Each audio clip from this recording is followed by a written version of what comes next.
Hindi nila alam kasi wala sila sa grounds. Unlike us, mas malaki naman ang Katoliko kaysa sa INC. Hindi na namin kailangan pantapatan. Anong gusto mong isipin ni INC dyan? Si Duterte ay kriminal, bastos, mamamatay tao, at hindi siya karapat-dapat na abogado. Kasi ayaw nila ng continuity eh.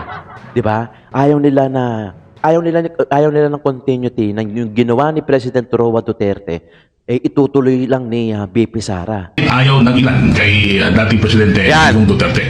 Imperialismo ang pinag-usapan dito. Tunay na balita, walang kinakampiyan, sumasalamin sa katotohanan lamang. What's up mga kayon? Welcome back pa rin syempre dito lang sa Joe Malone TV para sa issue ng bayan na ating pag-usapan. Magandang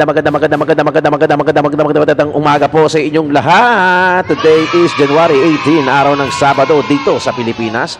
Unang-una syempre dapat pasalamatan natin ang mga manonood natin na OFW, pati na rin dito sa Luzon, Visayas, Mindanao. Shoutout po lahat sa inyo. Hindi ko man kayo maisa-isa pero proud po ako at nagpapasalamat ang inyong lingkod Joe Malone TV na lagi kayong sumusubaybay, lagi kayong nakatutok, lagi kayong tumatambay dito sa programa natin para pag-usapan, bosesan at talakayin ito mga issue ng bayan na nangyayari dito sa Pilipinas. No? Lalo-lalo na yung mga nasa abroad na bagamat wala rito sa Pilipinas, ay kahit pa paano nakaka-relate sila doon sa mga nangyayari. At kung ako sa inyo mga kayon, Aba, matindi! huwag na po kayong umuwi. Kung uuwi man kayo, magbakasyon na lang kayo rito. Hindi. Inaamin ko, nagsiselos ako. No? Inaamin ko, nagsiselos ako kasi talagang, alam ko naman, no? I've been to Singapore for a week para sa prenuptial shoot. Kasi ang inyong lingkod ay photographer, videographer din po. Kaya, no? May mga tattoo tayo ng mga camera. Ay talagang naiinggit ako at nagsiselos kasi napakaganda ng Singapore. Singapore pa lang yung napuntahan ko. Sigurado ako marami pa dyan, no? Marami pa dyan. Kung kayo, yung mga nasa abroad, namimiss nyo yung Pilipinas, ako naman, gusto ko nang gusto kong mag-ibang bansa, gusto kong matry. Gusto kong, kung bata-bata lang ako, baka nag-migrate na ako dyan, nagtrabaho ako siguro dyan, nag-vlog na lang siguro ako, no? Tapos, mangbayan na lang ako ng uupahan hanggang sa maging residency ako. O magkasama ko yung pamilya ko. Baka ganun ginawa ko siguro. No? Kaya nakakaingit kayo, nakakaingit. Saludo po ako sa inyo. Bagamat naiiwan yung pamilya nyo rito, at siguro nilalakad nyo rin marahil yung mga migration ng pamilya nyo. Nakakaingit lang talaga kami dito sa Pilipinas. Come what may, alam mo yon, come what may, kung umaasa na lang din na balang araw gumanda ang takbo ng gobyerno sa Pilipinas, no? Kasi minsan marami pa rin kasi ang hindi gising, di ba? Bagamat tayo, may aware tayo, conscious tayo, may knowledge tayo, may background tayo, nakapag-focus. Aware tayo in short doon sa mga nangyayari sa gobyerno natin sa Pilipinas, yung mga divide-divide na yan, yung mga kampi-kampiyan na yan. Mas marami pa rin yung mga walang pakialam. Mas marami pa rin yung hindi aware na ganito na pala, na kailangan na magbago, kailangan na mag-unity. Laging sinasabi yan, no? Ang pagkakaisa, ang unity, ang solusyon. Ang isa sa mga solusyon, ang sa ganun, umangat naman ang bansang Pilipinas. Siyempre, number one dyan, yung pagiging corruption. Hindi na mawawala yan, no? Hindi na mawawala yan. Kung naniniwala ka pa na mawawala yung corruption, ako po, malamang nananaginip ka. Gumising ka na, di ba? Aba, matindi! Hindi na mawawala yung corruption na yan sa Pilipinas. Pwede siguro mabawasan, malesen, matanggal yung mga iilang corrupt na tiwali ng mga opisyal. Pero yung sabihin mo mawawala, I don't think so. Kaya sobrang inggit ako, no? Grabe, ano kaya ang feeling pag nasa abroad ka? Lalo-lalo na yung mga gusto kong puntahan. Ano muna tayo? Share muna tayo bago tayo dumekta sa topic. Gusto ko ganito Ayoko yung magpapalita lang. Bla bla bla bla bla. Ayoko nung gusto ko may usapan tayo. Ang mga gusto kong puntahan, Switzerland. Yan. Kasi gusto ko yung mga view. Yung mga talagang landscape na view, yung mga snow na yan. Gusto ko yan. Yung mga, nakikita ko yung kala mo postcard, di ba? Tapos Japan, yan. Kasi nakikita lagi silang on time, yung kanal nila malinis, di ba? Alam ko, meron din mga downside yung mga ilang Japan na yan. Kumpara naman sa Pilipinas, di ba? Dahil dito malupit talaga. Talagang malupit. Kaya nga sabi ko lagi sa sarili ko, kung ako bata-bata pa, nag-abroad ako ro. Siguro, kinuha ko yung pamilya ko na. Baka doon na ako, di ba? Sana hindi pa late, no? 44 na kasi ako eh. 44 na ang inyong lingkod. Eh, baka late na tayo. Siyempre, kakain pa ng ilang taon yan bago mo makuha yung pamilya mo. Pero kung bata-bata ako, malamang wala na rin ako rito. Diyos ko. Aba, matindi! Umaga ko lang na-discover yung pagpa-vlog. Although 2018, nag-start ako mag-vlog. Kung mas maaga pa doon, malamang umalis na ako. Ulis? Aba, matindi! Gigigil ako, yung gigil ko, gano'n, no? Kakainis. Okay mga kayon, direkta na tayo sa topic natin. Konting ano lang yan, konting share. Kasi gusto ko, kilala nyo ako. Ayoko yung likanood tayo kay Joe Malone TV. Kasi issue ng bayan natin pag-usapan. Ayoko ng gano'n. Gusto ko kilala nyo ako. Wala naman akong tinatago dito, di ba? Yung mukha ko, nakalantad, di ba? Wala naman akong tinatago. Gusto ko kilala nyo ako bilang pinapanooran nyo, hindi yung kilala nyo ako dahil sa content ko na, pag nag-uusapan yan, yung mga issue na ba, di ba? Alam niyo naman, sinusuporta natin si Yorme Isko Moreno. Hayaan nyo, malapit na ang eleksyon. Pagka binigyan ng pagkakataon ulit ang ating mayor na si Isko Moreno, tuloy-tuloy ang vlog natin sa Maynila. Lalo-lalo na yung paglilinis, yung mga proyekto, yung kung paano pagandahin yung the capital ng Pilipinas, itong Maynila. Although mahirap linisan ng Maynila dahil talagang nandiyan dyan lahat, squatter, pagnanakaw, hold-upper, pero kaya, no? Kaya. Mahirap kung sa mahirap, pero alam ko kaya, lalo-lalo na pag si Yorme Isko Moreno yung nakaupo. Walang ano yan, walang halong pangsisip-sip yan. Hindi naman kami binabayaran ni Yorme Isko Moreno kahit 5 duling, sa totoo lang. Ang kita ko sa kanya, yung views, di ba? Kasi kilala si Yorme, so nagkakaroon ng... Ano yan rektang sagot yan, walang kailangan itago. Di kami binabayaran ni Yorme. Hindi ako binabayaran ni Sara. So, si Sara, saka yung mga Duterte, saka si Yorme, parang may pagkakaparehas yan. Hindi yan nagbabayad. Walang trolls. Halos walang trolls. Ang kita ko, views talaga. Alam nyo naman yan, views. Kahit tignan nyo, mag-background kayo, yung mga views. Yan ang hinahabol ko. Hindi yung pinapasahod kami ni Yorme. Hindi. Views lang talaga nagpapasahod sa amin. Kayo ang boss ko. Kasi kayo yung nanonood di ba? Pag sinabi ko sa inyo mag-like and share kayo, ginagawa nyo. Pag sinabi ko mag-comment kayo dyan, gamitin yung mga hashtag natin, blue hearts, green hearts, di ba? Yung Joe Malone TV, yan. Kayo yung boss ko. Kayo yung nagpapasahod sa akin. Pero to be honest, walang binabayad ang Duterte, walang binabayad ang si Yorme sa akin. Okay lang, di ba? Wala na akong sinabi, kailangan nila akong bayaran. Di ba? Sinasabi ko lang, ano yun? Voluntary yun. Kasi nakita ko kasi, laking Maynila ako nakita ko kasi yung differences ng mga past mayor hanggang sa makaupo si Yorme Isko Moreno. At I'm sure kung regular ka nanonood sa akin since 2019, nanonood ka sa akin, alam mo yung sinasabi natin. Okay. Okay na, issue ng bayan, ating pag-usapan. Pero bago ang lahat, kung bago ka sa channel ko, huwag mong kalimutan mag-subscribe. I-click mo na yung notification bell para lagi kayong updated sa mga videos na ina-upload natin. Huwag nyo rin kalimutan i-like and share ang video natin. Maraming salamat kung gagawin mo yon. Thank you so much. Kung marami kang ginagawa, marami kang oras, naglilinis ka, paki-play all na lang yung video natin at hayaan mo na siya mag-run habang naglilinis ka. Wag din kayo mag-i-skip ng ads nang sa ganon. Meron tayong magandang revenue at mabuhay ko din naman yung pamilya ko. Okay? Ano pa ba? Isang sayaw muna dyan. Yeah! Ang paswerte yun di ba? Init ng aircon Hindi, naka-electric pan lang ako. Baka may naaalala lang kayo pagka tinutugtog yan, di ba? Okay na. Saan ba tayo napupunta? Joe Malone TV, Isa ng Bayan, ating pag-usapan. Maganda tong hinanda ko sa inyo.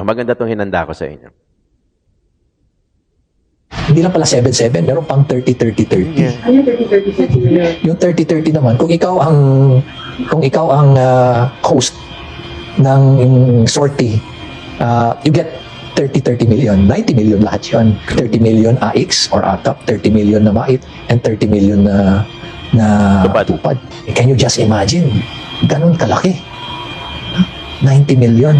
Kaya pala, no wonder, ang daming nagbo-volunteer to sponsor yung host yung sortie.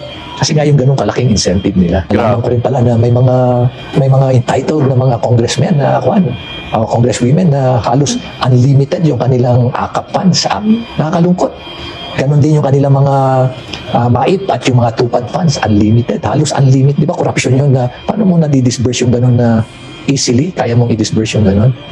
Tapos ang nakakalungkot nga nito because unlimited yung funds nila. So in short, yung mga ninakaw nila sa porsyento nila at yung mga nakuha pa nila sa profit dahil sila na yung contractor at sila pa yung supplier, Grabe. hindi pa pala nila na ilalabas. Intact pa yun. Dahil ang ipinapamigay na lang nila muna, itong mga ayuda na nakukuha nila. Yung MAIP pa pala, meron pang anomaly dyan. Yung ibang MAIP na pondo, ang ginagawa nilang medical mission, yung funding na yan. At doon sa medical mission na yan, i-jack up nila yung price ng medicine at yung services nila para may rebate na ibabalik doon sa politiko. Alungkot isipin na ganun na katindi, ganun na ang level ng corruption na as if it's now being committed with impunity. Na wala na silang pakiramdam, manhid na sila. Habang ang tao dyan, Naghihirap. hirap na hirap. Ano?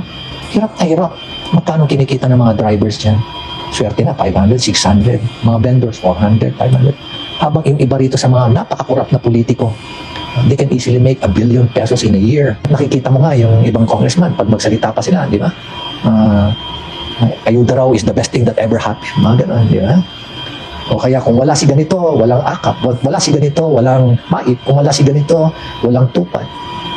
Yun pa lang na, those messaging, alam mo na kung ano ibig sabihin. Grabe, no? No? Grabe. Bili mo yung pinag-uusapan nila, 30 million, 30 equivalent to 90 M. Ganun na lang. Ganun na lang nila pag-usapan yung million habang yung karamihan 100 pesos na lang pinagpupuyatan pa, pinaghihirapan pa. Samantalang ito billions ang pinag-uusapan.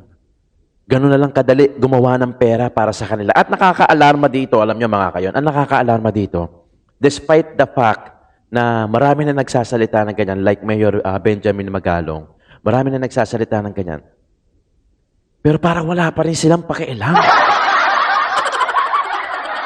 Diba? Aba, matindi! Marami na nag-expose, marami nang bumoboses. Ted Filon. Diba? Rektahan na nga ang rektahan na. Rektahan na nga yung mga salitang pangkanto na. Diba? Salitang pangkanto na, wala nang palabo, kumbaga hindi na wholesome, kumbaga. Pero bakit ganun? Parang walang nangyayari, di ba? Aba, matindi! Parang wala silang pakialam. Parang wala lang. Iyaan nyo na yan.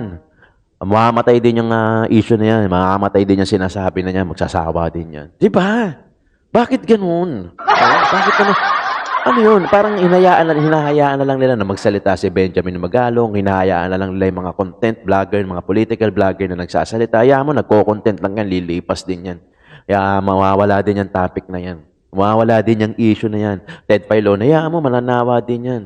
Di ba? O kaya susuhulan ng pera. Yung mga... Walang nangyayari. Kahit parami na ng parami yung mga nagsasalita, wala ni isa man sa Senado, sa Kongreso, na nagbigay ng, alam mo yun, wala akong nababalitaan. Ewan ko, ha? Wala akong nababalitaan na sumuporta o nag-imbestiga na, o tumayo man lang na, sige, ganun pala, may 7-7 pala, may 30-30 pala, imbestigahan natin yan. Wala, lahat busy na. Busy na kasi mag-e-election na, di ba? Paano na lang yung impeachment? Kaya naniniwala yung iba na talaga yung impeachment, wala na. Kaya nga, next move nila? Disbarment kay Roa Duterte. Nang sa ganun, pagka na-disbar siya, hindi na siya makakapag-abogado kay BP Sara. So, yun naman yung inalilalakad nila sa kayong kaso. Di ba? Grabe, di ba? Aba, matindi! Wala nang nangyayari. Kung may mangyari kaya sabihin man, sige, gagawin na natin. Ipoproseso na. Ganun katagal.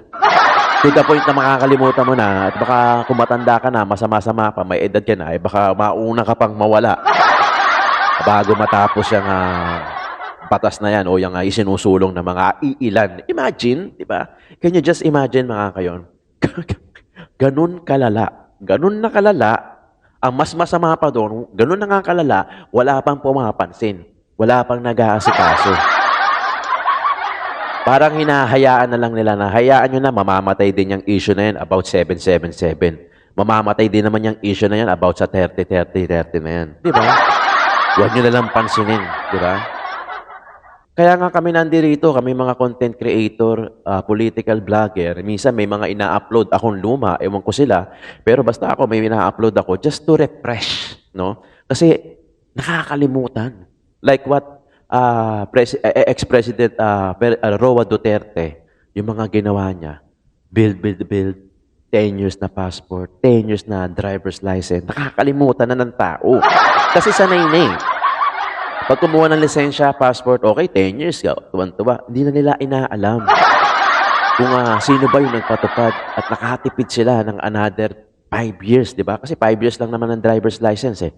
Ang passport, 5 years din ata eh. So nakatipid sila ng isang ganun, ng isang 5 years na dapat magre-renew sila. So hindi pa expired. So sa susunod na expiration pa ulit. So nakatipid sila ng ganun. Nakakalimutan ng tao yun. So what we did here, to refresh everyone na, hey, ito ang ipinasa at ginawa ng Duterte administration. Kasi logically wise, bakit Duterte lang? Simple lang, bakit yung confidential fund lang ni VP Sara? Despite the fact na 400 yung offices, or more than 400, or more or less than 400 offices, yung may mga CIF o yung mga confidential and intelligence funds. Why Duterte lang yung inaatake nila? Napilit nilang pinipin down na ang dami naman dyan. Di ba? Kung ang isasagot nyo naman, kasi hindi ma-explain ni VP Sara yung confidential fund kung saan niya ginastos yung 125 million in just 11 days. Well-coordinated na nga sila sa COA eh. Trabaho na ng COA yun. Huwag nyo nang trabahuhin. Diba? Kumbaga, kung janitor ka, huwag ka nang mag-doktor. At kung doktor ka naman, huwag ka nang humawak ng tubo para maging tubero. Kasi lahat tayo may kanya-kanyang job description. Lahat tayo may kanya-kanyang trabaho. Diba? Yung trabaho ni COA, huwag nyo nang trabahuhin. Ang trabaho nyo, gumawa ng batas. Ang daming problema ng Pilipinas, tinatrabaho nyo, yung hindi nyo pa trabaho. Diba? Di para kayong mga tanga at ulol dyan. Nagkakandara pa kayo sa Duterte. Bakit pa? Diba? Kasi alam nyo, maraming nagmamahal kay Duterte at alam nyo na maraming nagawa kasi ang Duterte. Diba? Hindi nyo matanggap. Diba? Kasi gusto nyo, kayo lang dapat ang may power, kayo lang ang dapat nasa posisyon, at kayo lang dapat ang may pera. So, 3 P. Gaya na sinabi ni Mayor Benjamin Magalong, yan 3 PPP na yan. Puki na. Diba? O, ito pa. Iinis tuloy ako eh. $500 million po ang pinamigay. In cash ang pinamigay natin sa mga kababayan natin. So, napakabuti po ng ating Congress, 19 Congress, kasama ang ating Speaker. Speaker Martin Romualdez. Grabe naman yun, di ba? Well, hindi ko alam yung istorya dyan. Wala akong karapatan mag-ano dyan. Hindi natin alam yung istorya, pero $500 million in just 1 day daw, according sa caption. Tapos walang audit ng COA. Diba? Para kayo dyan, trabaho nyo yan, di ba? Hindi natin alam yung tunay na istorya. Ayoko magbigay ng komento dahil pinapanood ko lang sa inyo. Kayo na ang bahala dyan sa isipan nyo kung anong lumalaro dyan sa isipan nyo. Pero hindi natin kasi alam yung istorya na yon. Eto na. Eto na yung susunod na topic natin. Disbar Roa Duterte sa bilang isang abogado. Kasi ganito nakikita na nila na hindi na talaga uubra yung impeachment. So ang ang plan B nila, ituloy yung kaso kay VP Sara Duterte at eto naman, i-disbar si Roa Duterte, ang ating dating presidente, nang sa ganon, hindi na siya makapag-abogado doon sa anak niya na si VP Sara. So, ito na yung next move nila. Plan B, Plan C. Siyempre, hindi naman yan Siyempre, pagkagagawa ka ng mga kabalastugan, siyempre, dapat may Plan A, Plan B, Plan C, Plan D, Plan E tayo. Nang sa ganon, kung hindi man umubra si Plan A, meron tayong Plan B. Kung hindi pa rin uubra si Plan B, may Plan C tayo. Hindi yan tatanggap basta-basta ng pagkatalo. Diba? Diba? anong ginagawa ng ibang religious group? Magkakaroon daw sila ng pagtitipon o kilos, pagkikilos ngayong Enero, di ba? Ang sinabi pa nga doon ni Father Villanueva na yung gagawin nilang pagkilos, kung pantapat daw ba yon sa INC, ang sinabi niya, mas malaki naman ang Katoliko. Hindi na kailangan pantapatan. Mas malaki naman ang Katoliko sa INC. So, hindi na kailangan tapatan. Anong gusto mong isipin namin doon? Hindi ako INC. Hindi rin ako Katoliko.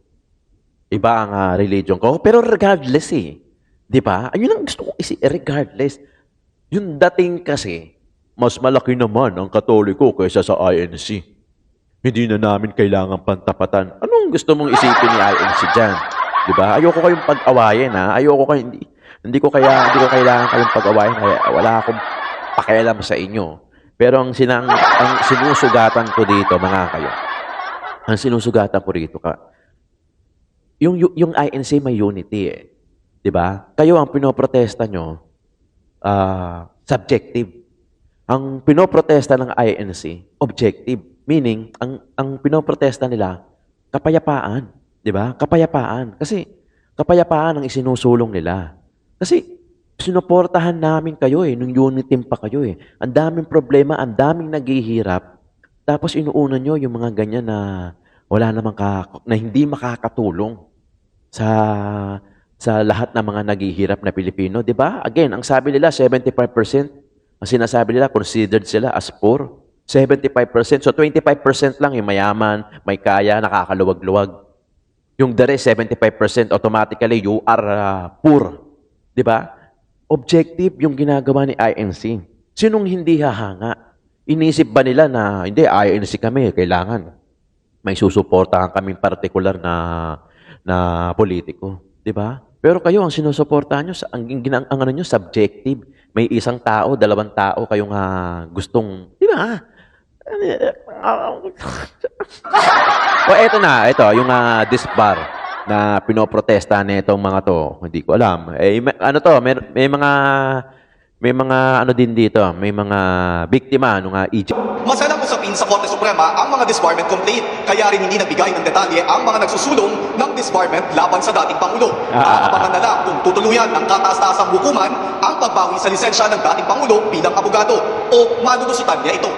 Okay, comment kayo dyan mga kayon. Gusto ko marinig yung inyong komento. Comment kayo dyan sa baba. Kita nyo no? Grabe do. Ganun sila ka-eager. 100% na kailangan. Di tayo titigil. Kailangan isa sa kanila, dalawa sa kanila, o mas maganda, lahat ng Duterte talagang ipipin down nila. Nang sa ganon, malayang-malaya na sila. Kasi ito lang yung harang. Lalo na nag-declare pa o sinasabi pa ni BP Sara na seryoso sila sa pag-consider sa pagtakbo bilang presidente sa 2028 election. Kasi ayaw nila ng continuity Di ba? Ayaw nila ng continuity ng yung ginawa ni President Roa Duterte itutuloy lang ni BP Sara at baka madagdagan at palawakin pa. Ayaw nila noon yung continuity ng Duterte. Kasi tapos sila no? Pero huwag kayong mag-alala, baka hindi naman magpo-focus sa inyo mga Duterte. Malamang magpo-focus pa rin yan doon sa pag-asenso at pagtanggal ng mga tiwali at korap na mga politiko. Kasi ang uunahin yan, taong bayan. Diba? Patas. Kung paano mapapaganda ang Pilipinas at paano giginhawa yung mga bawat Pilipino, mayaman ka man o mahirap. Bakit ka mo? Yung passport na 10 years, driver's license na 10 years, hindi naman pang mahirap lang yan Kahit mayaman ka, nakikinabang ka rin dyan. Diba? Aminin nyo man o hindi. Tuwan-tuwa nga kayo Diba? Tuwan-tuwa nga tayo nung nag-10 years yung passport. Tuwan-tuwa nga tayo nung nag-10 years yung driver's license. Dahil alam nyo kung gaano kahirap kumuha o mag-renew ng driver's license. Hindi lang pera ang natipid nyo, kundi panahon. Pati yung pasensya nyo, natipid nyo. Diba? Dahil ayaw nyo pumila. Kaya nga may mga fixer Ayaw may mga pera, may mga nakakaluwag-luwag na kaya magbayad ng fixer. Hindi yan pipila. Kasi alam natin na talagang mahaba ang pila at ganun kahirap mag-renew o kumuha ng driver's license. Diba? Pero kung mahirap ka, wala kang choice kasi kailangan mong pumila. Hindi ka dadaan sa fixer. O nag-10 years na, di ba? Aminin mo man o hindi, di ba? Tuwan-tuwa ka.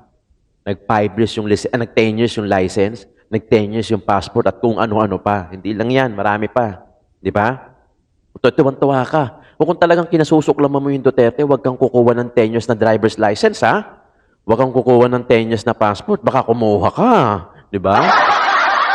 Ganun dapat, kung talagang kinasusuklaman nyo ang Duterte, mula ulo hanggang paa dapat. Pati yung mga nagawa, wag nyo tangkilikin, huwag kayong dadaan ng yung mga build, ha? Baka mamaya, pumunta ka sa Dolomite, sinilip mo kung gaano kaganda. Oo, di ba? Pero ayaw na ayaw mo kay Duterte. Huwag ganon, Brad. Huwag ganon, Brad. Di ba? Mukha kang tanga ron. Mukha kang tanga pagka ganon. Di ba? Ayaw kasi nila ng continuity. Ay, ito, panoorin natin. Ito, maganda to. Kaya, alam ko, professor to, si Malu. Ayaw nila kay Duterte. Yung Ang simbahan. si Presidente Duterte. Sa tingin ko, lahat ng ayaw kay President Duterte, Rodrigo Duterte, lahat na naging kaaway niya, lahat na business interest Yan. na question niya, Yan. lahat yan nagsama-sama ngayon ng puwersa para totally reject ang isang Duterte. Makikita naman natin, 6 na taon na pinaghirapan niya ng paninilbihan sa bayan. Anong ibig kong sabihin pinaghirapan? Yung frontline services na ayos. Example, mahaba na ang lisensya, mahaba na ang pahina ng passport, sinorten niya yung requirement ng birth certificate para sa first time na nagtatrabaho. So marami siyang ginawa apart from yung usapan sa droga at saka sa pag-sulba with finality. Yung 50 at that time, it was 53 years of the CPP, NPA, NDF. So pag pinagsama mo to, makikita mo talagang payback ang nangyayari ngayon. At sinasama yung anak. Pati yung build maganda eh. Oo, pati yan. Yung infrastructure development, maganda ang plano. Kaya nga nung tumakbo yung anak, lahat tayo nag-ambisyon dun sa continuity. Yes. Matuloy, yung build. Kasi yun ang kailangan natin. Imagine mo 5% of GDP was used for public infrastructure. Ngayon, wala na yan. So, mahalagang parte ng kasaysayan natin, yung nagawa ni Duterte. Yun nga lang, si Duterte outlier. Kampanya, kailangan mo ng pondo. Hindi siya humingi ng pondo dun sa mga nandito sa Metro Manila, sa NCR. Ang tumulong sa kanya, Mindanao. Late siya sa ball game. Hindi siya nag-rely on political world leaders. Dadalawa lang ang gobernadora na sumuporta sa kanya. So talagang tinapon niya yung playbook, pero nanalo. Ngayon, nakikita natin, parang gusto ng lahat na isatabi na tahimik ng 6 na taon, balikan siya. At ito na nga, sa Quadcom, di ba, lumabas siya, sa Senado, lumabas siya. Ang anak niya, dahil isang Duterte, sa simula pa lang, gusto nang alsin. Bakit ayaw ng mga movers and shakers dito sa national ang matandang Duterte? Kasi iba siya. Hindi siya katulad nila. Na hindi sa lumukod, hindi sa lumukod? Yes, Ganun ba? yes. Oo, hindi nang hingi, hindi walang... So, totoo pala yung parang Bisaya ka eh. Hindi, pero actually, masakit nga yan eh. Dahil nakita mo naman yung pagbabago. Ano ba ang hahanapin mo? Kahit na yung crisis na ginawa ng Mauti, na-handle niya ng tama eh. Kung sa panahon ngayon, baka nagkaubos-ubos na yung lahat doon, di ba? Kahit sa COVID. Wala namang leader sa COVID eh. Pero he made the hard decisions. Ang importante sa leader kasi you make the decision. Yeah. You don't allow anybody Nag-i-decide. else. Yeah. At siya ang sisisihin. Consistent siya. Dun sa Senado, sinabi niya, tungkol sa war on drugs, ako sisihin nyo, wag yung mga tao ko. Yes. Box stops at me. That's right. Ma'am, pwede ba nating brutally frank aminin na ang hypocrisy ay nananaig dahil sa mga politiko at sa oligarkiya? Oo, ever since naman yan ang problema ng Pilipinas eh. Yung uri ng Hypocrisy. politiko natin at uri ng oligarkiya na may kontrol sa politiko. Kung titingnan nyo, sa bawat eleksyon, ang oligarkiya napakahalaga, lalo na pagdating sa fund donors. No? Napaka-importante yan. Merong matitinong oligarkiya at merong oligarkiya na sabihin na natin kailangan ma-return on investment ang ginastos sa'yo. Ayun ang problema, no? Nasisira yung spirit ng true leadership. Kaya yung issue na dapat may public finance kampanya, parating sinasabi nun. Kasi doon sa ibang bansa, may state funding. Pero wala tayong political party eh. Yung political party natin, nakikreate, nawawala tuwing eleksyon eh. Multi-party Oo, system tayo. oo. Hindi tulad ng ibang bansa, dalawa lang. Oo, mas maganda nung dalawa kasi kasi kontrolado mo lahat eh. Tapos may training kung hindi ka nasa posisyon, yung hindi sa posisyon, para siyang shadow government na natuto natututo. Okay, malalim to, Idol. Bakit ayaw ng ilan kay dating Presidente Yan. Digong Duterte? Imperialismo ang pinag-usapan dito. Imperial Manila, kumpara doon sa probinsya. Ayaw ng mga oligarkiya kamunga at ni Profesora. Pero after that, kasi hindi sila makapurma kay Digong, kaya nanay yung galit sa kanila. After 6 years, talagang suportado nila ayaw ni Digong. To tell you honestly, mga kayon, totoo naman eh. Maraming may ayaw kay Duterte. Even na businessmen, even yung mga politiko na kapwa politiko niya, di ba? Maraming may ayaw. Ang nakikita ko diyan kasi itong taong to, ang priority niya tao, di ba? Hindi sariling interest, hindi pang sariling interest, di ba? Pwede naman niya wag pakialaman yung passport eh, di ba? Wag pakialaman yung driver's license. Pero gusto niya kasi guminhawa yung tao, yung mamamayang Pilipino, di ba? Gusto niya 'yon na hindi kami hirapan. We hate, aminin man natin o hindi, tayong mga Pilipino, we hate falling in line. Di ba? Lalo-lalo na sa mga requirements na yan. Ako, naranasan ko yan nung nagtatrabaho ako. Talagang isang araw yung gugugulin mo para makakuha ng requirements bago ka makumpleto mo hanggang sa makapagtrabaho ka. Di ba? Isa sa mga dahilan niya na apektuhan yung mga businessmen, yung war on drugs na ginawa niya. Ilan mga drug lords, ilan yung mga laboratory na nalalaman natin. Pucha, meron palang laboratory dun sa sa ganyan lugar. Meron palang laboratory dun, na drug laboratory dun. Hindi natin alam. Marami siyang in-expose. Even generals, mga kapulisan, mga mayor. Di ba? Marami siyang in-expose sa war on drugs. Maraming natokhang, maraming alam natin na addict, lalong-lalo na tayo. Kasi tayo yung nasa grounds eh. Tama yung sinasabi ni Coach Eli eh, na, ano ba yung sinabi niya? Na hindi kasi nila ramdam yun kasi wala sila sa grounds. Hindi nila ramdam yung hirap kasi hindi naman sila mahirap. Di ba? Hindi nila ramdam yun unless talagang you will try to understand or you're trying to put your foot sa kanilang mga shoes para lang maintindihan mo sila. Di ba? Tayo na-expose sa drugs. What I mean from that is yung environment natin, nakikita natin, nakita natin yung itsura ng adik, nakikita natin yung mga abutan kasi nandoon tayo sa mga lugar na kung saan maraming mga drugs, exposed tayo. Alam natin kasi nasa grounds tayo, sila hindi. Di ba? Alam natin yung hirap, alam natin yung presyo ng kamatis kasi namamalengke tayo. Ganun lang kasimple. Yung mga mayayaman, namamalengke ba yan? Hindi. Kaya hindi nila alam yung presyo. Marahil may inuutusan yan. Mamalengke ka doon, magluto kayo. Problema nyo na yan. Actually, hindi na ganyan sasabihin yan eh. Matik na yon, bigay na lang sila ng bigay ng pondo. Diba? Kumbaga, pupunta na lang sa lamesa para kumain. Diba? So, hindi nila alam kung mataas ba yung presyo. At hindi naman sasabihin nung kasambahay nila, boss, tumaas yung yung kamatis, 30 pesos na isa. Siyempre, hindi nila sasabihin, hindi nila problema yun. So, hindi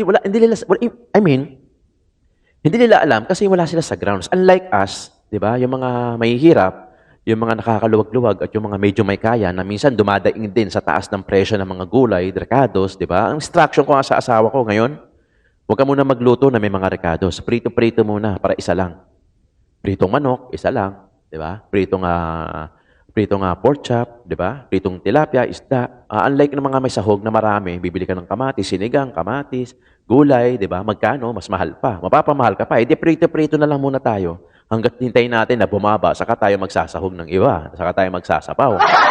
Ganun na yung level eh. Ganun na yung level ng pagtaas, di ba? To the point na wala kailangan mo di ba? Kailangan mo yung gasolina. Pag may sasakyan ka, may motor ka, kailangan mo, syempre yan ang means of communication mo. Paano na yun? Di ba? Kailangan mo ng gas, i-trap ka na doon. Willing victim ka na doon. Whether tumaas o hindi. Magko-commute ka ba pag mataas? Di ba? Hindi naman. Patsatsagaan mo. Willing victim tayo doon. Di ba? Willing victim ang tao. Yun ang dahilan kung bakit ayaw nila kay PPRD, kay President Roa Duterte. Kasi yung galing, yung malasakit sa tao, yung marami na sagasaan ng mga businessmen itong si Duterte. Yan. Pinahaba yung imbis na meron silang koleksyon, pinahaba yung sa passport, pinahaba yung sa driver's license, imbis na maraming milyon-milyon yan, Milyon-milyon yung mga kumukuha. Milyon-milyon yung pwede nilang pumasok na income tax. Diyan, dahil siyempre marami nagre-renew. Magkano yun per head. O diba? Additional 5 years. O they cut yun. Diba? O na-apektuhan yung nila, yung pasok ng pera. Pero kita mo naman, ang dami pa rin pera nilang pinag-uusapan. Tayo, hirap na hirap. Pero sila, ang pinag-uusapan nila, milyon-bilyon. Diba? Ganun kalupit. Di ba? O, bahala na kayo dyan, mga kayon. Kung ano yung mga gusto nyo i-comment dyan sa atin sa baba. Pero you can use hashtag Protect BP Sara. I am a DDS vlogger. Proud ako dyan na sinusuportahan ko yung mga Duterte. Proud ako na sinusuportahan ko to si Isko Moreno. Dahil alam ko na ito'y talaga yung una, ang nasa priority list nila, yung tao. Yung mamamayan. Yan ang alam ko at pagkakakilala ko sa kanila. Maraming salamat mga kayon. Ang ganda ng discussion natin ngayon. Sana ganito lagi araw-araw. Kung umabot ka sa part na to, sa dulo ng video natin, sana hindi ka nag-skip ng ads. Paki-like and share itong video natin. Nang sa ganun, kahit papano, magkaroon naman tayo ng YouTube recommendation dahil bubababa yung views natin. Maraming salamat. Bahala na kayo dyan. Thank you so much. Happy weekend. January 18, Saturday. Joe Malone TV.